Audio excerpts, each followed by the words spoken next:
7, 2, 3 K എന്ന നാലക്ക സംഖ്യയിൽ കെയുടെ സ്ഥാനത്ത് ഏറ്റവും ചെറിയ ഏത് സംഖ്യ വന്നാൽ അതിനെ 9 കൊണ്ട് നിശേഷം ഹരിക്കാം. നമുക്കൊരു നാലക്ക സംഖ്യ തന്നിട്ടുണ്ട് 7, 2, 3 കെ. ഇതൊരു നാലക്ക സംഖ്യയാണ്. ഈ കെയുടെ സ്ഥാനത്ത് ഏറ്റവും ചെറിയ ഏത് സംഖ്യ വന്നാൽ അല്ലെങ്കിൽ ഏത് അക്കം വന്നാൽ ഈ നാലക്ക സംഖ്യയെ 9 കൊണ്ട് നിശേഷം ഹരിക്കാം. ഒരു സംഖ്യയെ 9 കൊണ്ട് നിശേഷം ഹരിക്കാമെന്ന് എങ്ങനെ പരിശോധിക്കുക? ഈ സംഖ്യയിലെ അക്കങ്ങളുടെ തുക 9ന്റെ ഗുണിതമാവണം. അപ്പോൾ ഈ സംഖ്യയിലെ അക്കങ്ങൾ കൂട്ടുക. 7 + 2 + 3 + കെ കൂട്ടുക. 7 2 9, 9 3 12 + കെ.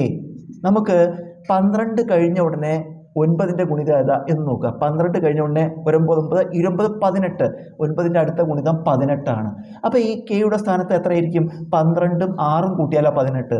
അപ്പോൾ കെയുടെ സ്ഥാനത്ത് 6 വന്നാലാണ് ഈ സംഖ്യയെ, അതായത് 7236നെ 9 കൊണ്ട് നിശേഷം ഹരിക്കാം.